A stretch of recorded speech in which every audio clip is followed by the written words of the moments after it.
Pornography സമൂഹത്തെ കാർന്നു തിന്നുന്ന ഒരു ക്യാൻസർ തന്നെയാണിത്. സ്ത്രീ പുരുഷ ഭേദമന്യേ എല്ലാവരെയും അലട്ടുന്ന ഒരു പ്രശ്നം. പോണോഗ്രഫി എന്തെന്നും അതെങ്ങനെ നമ്മളെ ബാധിക്കുന്നെന്നും സാരമായി ബാധിക്കുന്നെന്നും നമ്മൾ പഠിക്കുകയായിരുന്നു കഴിഞ്ഞ എപ്പിസോഡുകളിലൂടെ. നമ്മൾ കൊണ്ടുചെന്ന് എത്തിച്ചത് പോണോഗ്രഫി കാണുന്നതിലൂടെ സ്ത്രീകൾക്കെതിരെയുള്ള അതിക്രമങ്ങൾ എങ്ങനെ വർദ്ധിക്കുന്നു എന്നുള്ളിടത്താണ്. നമുക്ക് നമ്മുടെ യാത്ര തുടരാം. സർ. അങ്കിത വളരെ കറക്റ്റായിട്ട് അങ്കിത അത് പറഞ്ഞു. കഴിഞ്ഞ എപ്പിസോഡിൽ നമ്മൾ കൺക്ലൂഡ് ചെയ്തത് പ്രത്യേകിച്ച് സ്ത്രീകൾക്ക് നേരെയുള്ള ലൈംഗികമായിട്ടുള്ള ആക്രമങ്ങൾ ഇത്ര അഗ്രസീവായിട്ട് നടക്കുന്നതിൻ്റെ പിന്നിലുള്ള കാരണങ്ങൾ. ഇപ്പം നമ്മൾ പറയുകയുണ്ടായി, വെറും ഒരു സാധാരണ സംഭവം പോലെയല്ല, പല നമ്മുടെ ഇന്ത്യയിൽ തന്നെ നടന്ന പല കേസുകളും അതിൻ്റെ സ്റ്റഡീസ് ചെയ്യുമ്പോൾ അവരിൽ പലരും പോണോഗ്രഫിക്ക് അഡിക്റ്റഡ് ആയിരുന്നു. അപ്പോൾ ഈ പോണോഗ്രഫിക്ക് അഡിക്റ്റഡ് എന്ന് പറഞ്ഞാൽ സാധാരണ പോണോഗ്രഫി കാണുന്നതിലല്ല, വളരെ അഗ്രസീവായിട്ടുള്ള പോൺ വീഡിയോസ് കാണുന്ന വ്യക്തികളായിരുന്നു എന്ന് പല റിപ്പോർട്ടുകളിലും വായിക്കുകയുണ്ടായി. അപ്പോൾ നമ്മൾ ചിന്തിക്കേണ്ട ഒരു കാര്യം ഇതാണ്, സ്ത്രീയെ ഒരു ഉപഭോഗ വസ്തുവായി കരുതുന്ന ഒരു കൾച്ചർ ബിൽഡ് ചെയ്യാൻ ഈ പോണോഗ്രഫി വളരെയധികം നമ്മളെ പ്രൊമോട്ട് ചെയ്യുന്നുണ്ട്, സഹായിക്കുന്നുണ്ട്. അപ്പോൾ ഒരു പോണോഗ്രഫിക് കൾച്ചർ എന്ന് നമ്മൾ പറയുന്നത്, പോൺ അഡിക്റ്റ് ആയ ഒരു പുരുഷൻ ഏതൊരു സ്ത്രീയെ കാണുന്നതും അവൻ്റെ സുഖത്തിനു വേണ്ടിയുള്ള ഒരു വസ്തു എന്ന നിലയിലാണ്, വെറും ഒരു ശരീരം മാത്രം. അപ്പോൾ നമ്മളൊരു വ്യക്തിയെ കാണുമ്പോൾ ആ വ്യക്തിയുടെ ശരീരത്തിലൂടെയാണ് നമ്മൾ ആ വ്യക്തിയെ മനസ്സിലാക്കാൻ പരിശ്രമിക്കുന്നത്, ആ വ്യക്തിയുടെ എല്ലാ ഗുണഗണങ്ങളും ക്വാളിറ്റീസും നമ്മൾ മനസ്സിലാക്കുന്നത്. വിശുദ്ധ ജോൺ പോൾ രണ്ടാമൻ മാർപ്പാപ്പ തിയോളജി ദി ബോഡിയിൽ പറഞ്ഞല്ലോ, ദ ബോഡി, ശരീരമാണ് യഥാർത്ഥത്തിൽ ആ വ്യക്തിയെ റിവീല് ചെയ്യുന്നത്. ആ ശരീരത്തിലൂടെയാണ് ദൈവം തന്നെ വെളിപ്പെടുത്തുന്നത്. അപ്പോൾ ഇതൊക്കെ നമ്മൾ വളരെ വ്യക്തമായിട്ട് ശരീരത്തിൻ്റെ ദൈവശാസ്ത്രത്തിൽ നമ്മൾ മനസ്സിലാക്കിയെങ്കിലും നമ്മൾ ഇവിടെ ഇങ്ങനെയുള്ള അഡിക്റ്റഡ് ആയിട്ടുള്ള പോണിന് വിധേയരായിട്ടുള്ള വ്യക്തികളെ, ഒരു സ്ത്രീയെ കാണുമ്പോൾ അവളുടെ ശരീരത്തെ മാത്രം ഫോക്കസ് ചെയ്യുന്ന ഒരവസ്ഥയിലേക്ക് അവൻ മാറുകയാണ്. ആ ശരീരത്തിൻ്റെ ഏതെങ്കിലും ഭാഗങ്ങൾ അവൻ എന്തെങ്കിലും തരത്തിലുള്ള സുഖത്തിന് ഒരു ഒബ്ജക്റ്റ് ആകാൻ പറ്റുമോ എന്നുള്ള ചിന്ത മാത്രമേ ആ വ്യക്തിയെ കാണുമ്പോൾ അവൻ്റെ മനസ്സിലേക്ക് കടന്നു വരുന്നുള്ളൂ. അപ്പോൾ ആദ്യ കാഴ്ചയിൽ തന്നെ അവരെ തൻ്റെ ലൈംഗിക പങ്കാളികളായി അങ്ങ് ഇമാജിൻ ചെയ്യുക, സങ്കല്പിക്കുക. അപ്പം ആ പോൺ ദൃശ്യങ്ങൾ, അയാൾ കണ്ടിട്ടുള്ള പോൺ ദൃശ്യങ്ങളിൽ അയാളിൽ ഉണ്ടാക്കുന്ന ഫാൻറ്റസികളാണ് ഇതെല്ലാം ചെയ്യുന്നത്. അയാളെ ഇതിന് പ്രേരിപ്പിക്കുന്നത് ഇങ്ങനെയുള്ള ഒരു ഫാൻറ്റസി വേൾഡിലാണ് അയാൾ ജീവിക്കുന്നത്. അപ്പം വിശുദ്ധ ജോൺ പോൾ രണ്ടാമൻ മാർപ്പാപ്പായുടെ ഭാഷയിൽ നമ്മളൊരു വ്യക്തിയെ വെറും ഒരു ഒബ്ജക്റ്റായിട്ട് കാണുമ്പോൾ അവിടെ സ്നേഹമല്ല, ലസ്റ്റാണ് നമ്മുടെ ഹൃദയത്തിലുണ്ടാകുന്നത്. അപ്പോൾ സ്നേഹത്തിൻ്റെ ഓപ്പോസിറ്റ് എന്ന് പറയുന്നത് ഒരു വ്യക്തിയെ ഉപയോഗിക്കണം എന്നുള്ള ചിന്തയിൽ ആ വ്യക്തിയുമായി നമ്മൾ ഇടപെടുമ്പോഴാണ്. അപ്പോൾ ഇത് സ്ത്രീകൾ ഒരു ഉപഭോഗ വസ്തുക്കളായി മാറുന്ന ഒരു കാഴ്ചപ്പാട്. നമ്മുടെ ഇന്നത്തെ യൂട്ടിലിറ്റേറിയൻ കൾച്ചറും അത് തന്നെയാണ്, യൂസ് ആൻഡ് ത്രോ കൾച്ചർ. ഇപ്പം നമ്മൾ യൂട്ടിലിറ്റേറിയൻ കൾച്ചർ എന്ന് പറയുന്നത് യൂസ് ആൻഡ് ത്രോ, എനിക്ക് നിന്നെ എങ്ങനെ ഉപയോഗിക്കാം എൻ്റെ സ്വാർത്ഥതയ്ക്ക് വേണ്ടിയിട്ട്. ഇപ്പോൾ പോണും ഇത് തന്നെയാണ് ചെയ്യുന്നത്. അപ്പം നമ്മൾ ഈ കുറേ കൂടെ കഴിയുമ്പോൾ നമ്മൾ ഇതിനെതിരായിട്ട് നമ്മൾ ശരിക്കും പ്രവർത്തിച്ചില്ലെങ്കിൽ കുറച്ച് നാളുകൾക്ക് ശേഷം സംഭവിക്കാവുന്ന വലിയൊരാപത്ത്. കഴിഞ്ഞ എപ്പിസോഡിൽ ഞാൻ പറഞ്ഞു, വഴിയെ കൂടെ പോകുന്ന സ്ത്രീകളെ അറ്റാക്ക് ചെയ്യാം ഈസി ആയിട്ട്. അതുപോലെ തന്നെ കുറച്ച് കഴിയുമ്പോൾ ഈ ലൈംഗികത എന്നാൽ പോൺ ആണെന്ന് വ്യാഖ്യാനിക്കുന്ന ഒരവസ്ഥയുണ്ടാകും. അപ്പോൾ അതുകൊണ്ടാണ് നമ്മൾ കഴിഞ്ഞ എപ്പിസോഡിൽ അങ്കിത എന്നോട് ചോദിച്ച ചോദ്യം, പല മാരീഡ് കപ്പിൾസും അവരുടെ ഫസ്റ്റ് നൈറ്റ് സ്റ്റാർട്ട് ചെയ്യുന്നത് ഒരു പക്ഷേങ്കിൽ ഫോൺ കണ്ടുകൊണ്ടാണ്. കാരണം അവരെ സംബന്ധിച്ചിടത്തോളം ലൈംഗികത എന്താണ്, സെക്ഷൽ യൂണിയൻ എന്താണെന്ന് അറിയണമെങ്കിൽ ഫോൺ കാണണം. അപ്പോൾ ഇത് ഇന്ന് സർവ്വസാധാരണമല്ലെങ്കിലും നമ്മൾ ഇതിനെ എതിർത്തില്ലെങ്കിൽ, ഈ ഒരു വലിയ പോണോഗ്രഫിക് കൾച്ചറിനെ നമ്മൾ റീവാഞ്ചലൈസ് ചെയ്തില്ലെങ്കിൽ വരാൻ പോകുന്ന വലിയൊരു ആപത്ത് ഇതാണ്. ലൈംഗികത എന്ന് പറയുന്നത് ഈ കാണുന്ന ഫോണാണ്. അതുപോലെ തന്നെ സ്ത്രീകളെല്ലാം ഫോൺ താരങ്ങളാണ്. അങ്ങനെ ചിന്തിക്കുന്ന ഒരു കൾച്ചറും ഒരു ആറ്റിറ്റ്യൂഡും വരും. അപ്പോൾ ഇത് നമ്മുടെ മനുഷ്യകുലത്തോട് തന്നെ ചെയ്യുന്ന, മനുഷ്യൻ്റെ മൂല്യത്തെ നിശേഷം എടുത്തു കളയുന്ന, അത് ഇന്ന് ഒരു രീതിയിൽ നടക്കുന്നുണ്ട്. പക്ഷേ ഇത് ടോട്ടൽ അങ്ങനെ ഒരു അവസ്ഥയിലേക്ക് മനുഷ്യൻ്റെ മൂല്യത്തെ വെട്ടിച്ചുരുക്കുന്ന ഒരു കാലഘട്ടം അതിവിദൂരമല്ല. നാം ഇതിനെ കൺട്രോൾ ചെയ്യുകയും ഇതിനെതിരായിട്ട് നമ്മൾ പുറപ്പെടുകയും ചെയ്തില്ല എങ്കിൽ. അതാണ് എനിക്ക് വളരെ വ്യക്തമായിട്ട് ഇതിനെക്കുറിച്ച് പറയാനുള്ളത്. സർ, ഒരു കാര്യം ചോദിച്ചോട്ടെ, ഈ ഫോൺ എന്ന് പറയുന്നത് ശരിക്കും പുരുഷന്മാരെ മാത്രമല്ലോ, സ്ത്രീകളെയും ഒരുപോലെ? തീർച്ചയായിട്ടും.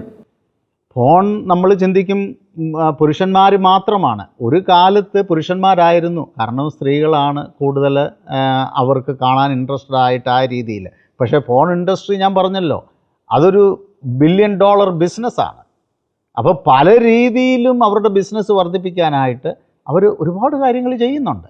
അപ്പം ഫോൺ സ്ത്രീകൾക്ക് തീർച്ചയായിട്ടും അത് പല രൂപത്തിലും ഭാവത്തിലും വരും. അതാണ് നമ്മൾ അതിൻ്റെ ഒരു ഭാഗമാണ് ഞാൻ പറഞ്ഞത്, ഇറോട്ടിക് നോവൽസ്, അതുപോലെ തന്നെ പലതരത്തിലുള്ള ലിറ്ററേച്ചേഴ്സ്.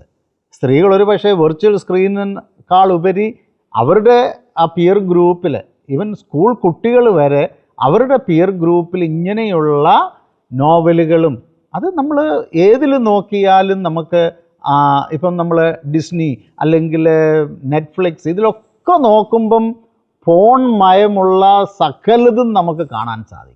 സർ, ഇത് പറഞ്ഞപ്പോഴാണ് ഞാനൊരു കാര്യം ഓർത്തത്. ഈയിടെ എങ്ങാണ്ട് യൂറോപ്പിലൊരു രാജ്യത്ത് അവർ സംപ്രേഷണം ചെയ്ത പബ്ലിക് ടെലിവിഷനിൽ ബ്രോഡ്കാസ്റ്റ് ചെയ്തൊരു പ്രോഗ്രാം ഇങ്ങനെയായിരുന്നു. കുട്ടികളാണ് ഓഡിയൻസ്, 13 വയസ്സിന് താഴെയുള്ള കുട്ടികൾ. അവരുടെ മുമ്പിൽ സ്ത്രീ പുരുഷൻ ട്രാൻസ്ജെൻഡേഴ്സിനെ നഗ്നരായിട്ട് നിർത്തിയിട്ട് ഹ്യൂമൻ ബോഡി അവർക്ക് പഠിപ്പിച്ചു കൊടുക്കുകയാണ്. അതായത് ശരിക്കും അവർ കുട്ടികളുടെ മനസ്സിൽ ഇത് ഡീസെൻസിറ്റൈസ് ചെയ്തിട്ട് വളരെ ഹാർഡ് കോർ ആയിട്ടുള്ള ഒരു പോണോഗ്രാഫി കൾച്ചറിലേക്ക് അവർക്ക് ഒരു സ്റ്റെപ്പിംഗ് സ്റ്റോൺ ഇട്ട് കൊടുക്കുന്നത് പോലത്തെ ഒരു പ്രവണതയാണ്. തീർച്ചയായിട്ടും ആ രാജ്യം എനിക്കറിയാം. അങ്കിത പറഞ്ഞത് ഞാനും ആ ന്യൂസ് കണ്ടതാണ്. അത് ഹോമോസെക്ഷുവാലിറ്റിയെയും ഈ പോണോഗ്രഫിയൊക്കെ എൻകറേജ് ചെയ്യുന്ന ഒരു സംവിധാനമാണ് അവർക്കുള്ളത്. ഇത് നമ്മുടെ രാജ്യത്ത് ഇത് അതിവിദൂരമല്ല. ഇന്ന് നമ്മുടെ എഡ്യൂക്കേഷൻ സിസ്റ്റത്തിൽ ഈ ജെൻഡർ ഐഡിയോളജിയുടെ പേരിൽ പോണോഗ്രഫി, മാസ്ട്രബേഷനും ഒക്കെ വളരെ ഈസി ആയിട്ട് പിള്ളേരോട് പറയുന്നുണ്ട്, നിങ്ങളുടെ സെക്ഷൽ സ്റ്റിമുലേഷൻ നിങ്ങൾക്ക് ഏത് രീതി വേണേലും റിലീസ് ചെയ്യാം. ഇപ്പോൾ മാസ്ട്രബേഷൻ ആകാം, മാസ്ട്രബേഷൻ തെറ്റല്ല. ഇത് WHO സഹായത്തോടുകൂടി പാഠപദ്ധതികൾ ലോകത്തിന് UNO കൊണ്ടുവരുന്ന ഒരുപാട് സംവിധാനങ്ങളുണ്ട്. അപ്പോൾ ഇതൊക്കെയാണ് നമ്മൾ ഇതിൻ്റെ ഡേഞ്ചർ കാണാൻ പോകുന്നത്. നമ്മൾ ജീവിക്കുന്നത് ഇതിനെയൊക്കെ പ്രൊമോട്ട് ചെയ്യുന്ന ഒരു സെക്യുലർ വേൾഡിലാണ്. നമ്മൾ സഭയുടെ തലത്തിൽ നിന്ന് ചിന്തിക്കുന്നത് പോലെയല്ല. നമുക്ക് സഭയ്ക്കകത്ത് നിൽക്കുമ്പോൾ ഇതൊന്നും അധികം കാര്യങ്ങൾ നമുക്ക് മനസ്സിലാകുകയില്ല. നമ്മൾ go out and meet people. Pope Francis പറയുന്നത് എനിക്ക് വളരെ വളരെ അനുഗ്രഹപ്രദമായിട്ട് തോന്നിയിട്ടുണ്ട്. We have to go and meet people who are addicted to this. അവരുടെ ഫീഡ്ബാക്ക്, അവരുടെ കാര്യങ്ങൾ, ഇപ്പോൾ അത് ഹോമോസെക്ഷുവാലിറ്റി ആകാം, പോണോഗ്രഫി ആവാം, അവരുമായി നമ്മൾ ഒരു ഇൻ്ററാക്റ്റ് ചെയ്ത് അവരെ നമ്മൾ ദൈവത്തിൻ്റെ പ്രിയപ്പെട്ട മക്കളാണ്, ഇവരെയും നമുക്ക് നമ്മുടെ ദൈവസ്നേഹത്തിലേക്ക് കൊണ്ടുവരണം എന്നുള്ള മനോഭാവത്തോടുകൂടി നമ്മൾ പോകുമ്പം ശരിക്കും ഇവാഞ്ചലൈസേഷൻ എന്ന് പറയുന്നത് അങ്ങനെയാണ് ഇന്നത്തെ കാലത്ത്. You go to them and follow them. അവർ ചെയ്യുന്ന കാര്യങ്ങളല്ല നമ്മൾ ഫോളോ ചെയ്യേണ്ടത്, just do follow up with them. അപ്പോൾ ഇത് വളരെ കറക്റ്റായിട്ടുള്ളൊരു കാര്യമാണ്. അപ്പോൾ ഇന്ന് കുട്ടികളിൽ തന്നെ ഈ ഫോൺ കാണുന്നത് തെറ്റല്ല, മാസ്ട്രബേഷൻ തെറ്റല്ല, അല്ലെങ്കിൽ നിങ്ങൾക്ക് പരസ്പരം അങ്ങോട്ടും ഇങ്ങോട്ടും എന്ത് വേണേലും ചെയ്യാം, ഇങ്ങനെയൊക്കെയുള്ള ഒരുപാട് തെറ്റായ സ്വാധീനങ്ങൾ പാശ്ചാത്യ രാജ്യങ്ങളിൽ വരുന്നുണ്ട്. പാശ്ചാത്യ രാജ്യങ്ങളിൽ എന്ത് വന്നാലും അധികം താമസിയാതെ നമ്മുടെ രാജ്യത്തും അത് ഇമിറ്റേറ്റ് ചെയ്യും. തീർച്ചയായിട്ടും അത് വലിയൊരു ആപത്താണ്. പിന്നെ ഇതിൻ്റെ ഏറ്റവും പ്രധാനപ്പെട്ട മുഖ്യ ഇരകൾ പോണോഗ്രഫിയുടെ. അപ്പം നമ്മൾ ചിന്തിക്കും ഈ പോണോഗ്രഫി ഒരു സൈക്കോളജിയും അല്ലെങ്കിൽ വലിയ സൈക്കോളജിയും വലിയ വലിയ വലിയ കാര്യങ്ങൾ റിസർച്ച് ചെയ്തിട്ടാണ് ഈ പോണോഗ്രഫി ഇൻഡസ്ട്രി മുന്നോട്ട് പോകുന്നത്. അപ്പോൾ അവർക്കറിയാം ചെറുപ്രായത്തിൽ യൂത്തിനെ പിടിച്ചു കഴിഞ്ഞാൽ അവർ സ്റ്റിക്ക് ചെയ്യുക, ഒരു കാലത്തും പിന്നെ അവർ പോണോഗ്രഫിയിൽ നിന്ന് മാറുകയില്ല. നമ്മൾ പെർമനൻറ്റ് കസ്റ്റമേഴ്സ് എന്ന് പറയത്തില്ലേ എന്ന് പറഞ്ഞതുപോലെ. അപ്പോൾ ഈ പെർമനൻറ്റ് കസ്റ്റമേഴ്സായിട്ട് അവർ യൂത്തിനെയാണ് സാധാരണ രീതിയിൽ ഇരകളായിട്ട് ചൂണ്ടയിട്ട് പിടിക്കാൻ പോകുന്നത്. അപ്പോൾ യൂത്ത് മാത്രമല്ല മറ്റുള്ളവരും ഉണ്ടെങ്കിലും യൂത്തിന് അവർ പറ്റുന്ന വിധത്തിൽ അവരെ ട്രിഗർ ചെയ്യത്തക്ക രീതിയിൽ അവരുടെ ഗൂഗിളായാലും അവരുടെ സോഷ്യൽ മീഡിയ സെർച്ച് ആയാലും ഇതെല്ലാം മനസ്സിലാക്കി ആ രീതിയിലാണ് ഇവർക്ക് പിന്നീട് മുന്നോട്ട് ഇവരെ ട്രിഗർ ചെയ്യുന്ന കാര്യങ്ങളിലേക്ക് പോണോഗ്രഫി കടക്കുന്നത്. അപ്പോൾ മുഖ്യ ഇരകൾ ചെറുപ്പക്കാരാണ്. അപ്പോൾ ഇവിടെ യൂണിവേഴ്സിറ്റി ഓഫ് നോർത്ത് കരോളിനയിലെ അവരുടെ സ്കൂൾ ഓഫ് മെഡിസിൻ ഫാക്കൽറ്റി ആയ ഡോക്ടർ ഷാരൻ കൂപ്പർ അദ്ദേഹം നടത്തിയ റിസർച്ചിൽ അദ്ദേഹം ഇങ്ങനെ പറയുന്നു, ഇമേജറി അതായത് കുട്ടികളെ വല്ലാതെ സ്വാധീനിക്കുന്നു. അവരാദ്യമായിട്ടൊരു ഇമേജ് കാണുന്നത് എന്തുമായിക്കൊള്ളട്ടെ, അത് ഒരു പക്ഷേങ്കിൽ ഫോണുമായിട്ട് റിലേറ്റഡ് അല്ല, വേറെന്തെങ്കിലും ആണെങ്കിലും അവർക്ക് പ്രത്യേകിച്ച് ഫോണുമായിട്ടുള്ള എന്തെങ്കിലും ഒരു ഇമേജ് കണ്ടു കഴിഞ്ഞാൽ അവരിൽ ആൻസൈറ്റി കൂടുതലുണ്ടാവും, കൂടുതൽ അവർ ആൻഷ്യസ് ആവും അതിനെക്കുറിച്ച് അറിയാൻ. കാരണം മുതിർന്നവർ അഭിനയിക്കുന്ന പോണോഗ്രഫിയിൽ നിന്നും കുട്ടികളിലേക്ക് എത്തുന്ന സെക്ഷൽ ഇമേജുകൾ അവരുടെ പ്രായത്തിനൊട്ടും യോജിക്കാത്തതാണ്. പക്ഷേ എങ്കിൽ ഇത് ഇമിറ്റേറ്റ് ചെയ്യാനുള്ള ഒരു പ്രവണത കാലക്രമേണ ഇവർക്ക് ഉണ്ടാകും.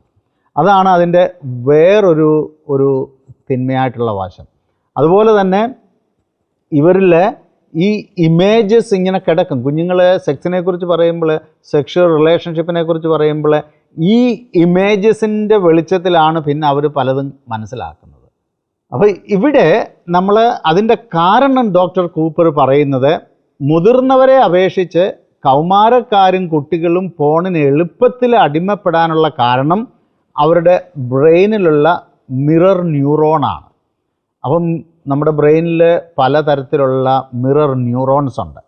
അപ്പോൾ അദ്ദേഹം പറയുന്നത്, തങ്ങൾ കാണുന്നത് തങ്ങൾ അനുഭവിക്കുകയാണെന്ന് വിശ്വസിപ്പിക്കുന്നത് ഈ ന്യൂറോൺസാണ്. അപ്പോൾ അവരൊരു ഇമേജ് കണ്ടു കഴിഞ്ഞാൽ അവർ ചിന്തിക്കും, we are experiencing it, this is the reality. അപ്പോൾ നമുക്ക് ഈ കുട്ടികൾക്ക് കൂടുതലായിട്ട് ഈ മിറർ ന്യൂറോൺസ് ഉള്ളതുകൊണ്ട് അതാണ് കുട്ടികൾക്കൊരു ഇമിറ്റേറ്റിംഗ് ക്യാരക്ടർ എന്ന് നമ്മൾ പലപ്പോഴും പറയാറില്ലേ. കുട്ടികൾ എന്തെങ്കിലും ഒരു കാര്യം കണ്ടു കഴിഞ്ഞാൽ അവർ ഇമിറ്റേറ്റ് ചെയ്യാൻ പെട്ടെന്ന് അവർ മിടുക്കരാണ്. അപ്പോൾ അതിൻ്റെ ഒരു പ്രധാനപ്പെട്ട കാരണമാണ് ഈ മിറർ ന്യൂറോൺസ് വളരെ ആക്റ്റീവായിട്ട് കുട്ടികളിൽ. അത് നമ്മൾ ദൈവം തന്നിരിക്കുന്ന ഒരു കഴിവാണ്, പെട്ടെന്ന് ഗ്രാസ്പ് ചെയ്യാനും കാര്യങ്ങൾ മനസ്സിലാക്കാനുമായിട്ട്, പ്രത്യേകിച്ച് കുഞ്ഞുങ്ങളായിരിക്കുമ്പോൾ.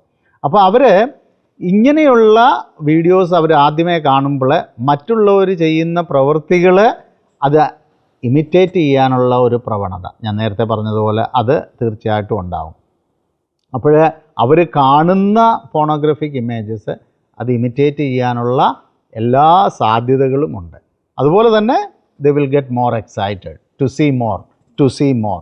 അപ്പം അഡൾട്ട്സിനെക്കാട്ടിലും ടു സീ മോർ എന്നുള്ള ട്രിഗറിങ് ആ ആസ്പെക്റ്റ് ചെറുപ്പക്കാർക്ക് കൂടുതലുണ്ടാവും. അതുകൊണ്ടാണ് നമ്മൾ കാണുന്നത് ധാരാളം ടീനേജേഴ്സും ചെറുപ്പക്കാരും ഇതിന് വിധേയരായിരിക്കുന്നത്. സാറ് പറഞ്ഞപ്പോൾ നമുക്ക് കുറച്ചുകൂടെ പെട്ടെന്ന് റിലേറ്റ് ചെയ്യാൻ പറ്റുന്ന ഒരു കാര്യം, ഈ കുഞ്ഞു കുട്ടികൾക്ക് ഇപ്പോൾ വളരെ ഹിറ്റായിട്ടുള്ള ഒരു ഷോ ആണ് കോക്കോമെലൻ. അപ്പൊ അതിന്റെ ഒരു മ്യൂസിക് കേൾക്കുമ്പോൾ തന്നെ പിള്ളേർ ഇങ്ങനെ ഓടി വരുന്നുണ്ട്. അപ്പൊ അത്രയും അവര് അതിനകത്ത് ഇൻഡൾജ്ഡ് ആയിട്ടാണ് ഇരിക്കുന്നത്. അപ്പോൾ അത്രയും ചെറിയൊരു പ്രായത്തിലുള്ള കുട്ടികൾ ശരിക്കും പറഞ്ഞാൽ എന്തെങ്കിലും മൈൽഡ് ആയിട്ടുള്ള ഒരു പോണോഗ്രാഫിക് ആയിട്ടുള്ള ഒരു കാര്യം കാണുമ്പോൾ അവരത് എക്സ്പീരിയൻസ് ചെയ്യുന്നത് പോലെ തോന്നും എന്ന് സാറ് പറയുന്നതിനകത്ത് അതിശയോക്തിയൊന്നും ഇല്ല. അതാണ് റിസർച്ച് പറയുന്നത്. അവരുടെ ആ ബ്രെയിനിലുള്ള മിറർ ന്യൂറോൺസ് ആണ് അതിൻ്റെ എല്ലാ വർക്കുകളും ചെയ്യുന്നത്. അപ്പോൾ ഇതൊക്കെ സയൻറ്റിഫിക് ആണ്. നമ്മളിത് ആരെയും കുറ്റപ്പെടുത്താനോ ഇതിൻ്റെ വേറൊരു വശമൊന്നും അല്ല പറയുന്നത്. ഇതെല്ലാം വളരെ സയൻറ്റിഫിക് ആയിട്ട് നമുക്ക് റിസർച്ചുകൾ നടത്തി മനസ്സിലാക്കിയിട്ടുള്ള കാര്യമാണ്. അതുപോലെ തന്നെ ഫോണിന് അധികം ആളുകൾ പറയുന്ന ഒരു ജസ്റ്റിഫിക്കേഷൻ എനിക്ക് തോന്നുന്നത്, അങ്കിത അതൊരിക്കൽ മെൻഷൻ ചെയ്യുകയുണ്ടായി, ഇത് ഞങ്ങൾ ആർക്കും ഉപദ്രവം ചെയ്യുന്നില്ലല്ലോ, ഞങ്ങളുടെ പ്രൈവസിയിലാണ് ഞങ്ങളിത് ചെയ്യുന്നത്. അപ്പം എൻ്റെ സ്വന്തം കമ്പ്യൂട്ടറിൽ എൻ്റെ സ്വന്തം മുറിയിൽ ഇരുന്നു കൊണ്ട് വേറെ ഒരു മനുഷ്യർ ഇതിനകത്ത് ഇൻവോൾവ് ആകുന്നില്ല. അപ്പോൾ ഇതെന്താ വേറെ ആരെ എങ്ങനെ ബാധിക്കുന്നു? അപ്പോൾ ഇത്രയും സമയം നമ്മൾ കണ്ടത് ഇതൊരു വ്യക്തിയുടെ മാത്രം പ്രോബ്ലം അല്ല, ഇത് നമ്മളെ മാത്രമല്ല നശിപ്പിക്കുന്നത്, നമ്മൾ ജീവിക്കുന്ന കുടുംബമാകാം, നമ്മൾ ജീവിക്കുന്ന സമൂഹമാകാം, എല്ലാവരെയും ഇത് അഫക്റ്റ് ചെയ്യുന്നുണ്ട്. പക്ഷേ എങ്കിൽ ഇത് പലപ്പോഴും നമ്മൾ ചെയ്യുന്ന ഒരു മിഥ്യാധാരണയാണ്, ഒരു റോങ് കൺസെപ്റ്റാണ് നമ്മുടെ മനസ്സിലുള്ളത്. ഞാൻ എൻ്റെ പ്രൈവസിയിൽ ചെയ്യുന്നു, ദാറ്റ് ഈസ് മൈ വിൽ, എനിക്ക് സ്വാതന്ത്ര്യമുണ്ട് എൻ്റെ മുറിയിലിരുന്ന് എന്ത് വേണമെങ്കിലും ചെയ്യാൻ. അപ്പോൾ ഇങ്ങനെ അതിനെ ലാഘവത്വത്തോടെ കാണുന്ന വ്യക്തികളോട് ഞാൻ പറയുകയാണ്, അത് നിങ്ങളെ മാത്രമല്ല, അത് ശരിക്കും ഈ ലോകത്തെ മുഴുവനും അവമാനിക്കുന്നതാണ്. നിങ്ങളുടെ ശരീരത്തെ മാത്രമല്ല, നിങ്ങളുടെ ഓപ്പോസിറ്റ് സെക്സിലുള്ള ശരീരത്തെയും നിങ്ങൾ ഉപയോഗിക്കാനുള്ള പ്രവണത വളർത്തിയെടുക്കുകയാണ്. അതുപോലെ തന്നെ ദൈവം നമുക്ക് ദാനമായി നൽകിയ എല്ലാ ദാനങ്ങളെയും നമ്മൾ ദുരുപയോഗം ചെയ്യുകയാണ്. നമ്മുടെ ശരീരത്തിൻ്റെ ഭാഗങ്ങളെ മാത്രമല്ല, നമ്മുടെ ജീവിതത്തെ തന്നെ നമ്മൾ ദുരുപയോഗം ചെയ്യുകയാണ്. അപ്പം നമ്മൾ അതിനെക്കുറിച്ച് നമ്മൾ കൂടുതൽ നമുക്ക് ഇതിൻ്റെ അഡിക്ഷൻ ലെവലിലേക്ക് പോകുമ്പോൾ നമുക്ക് മനസ്സിലാക്കാൻ പറ്റും.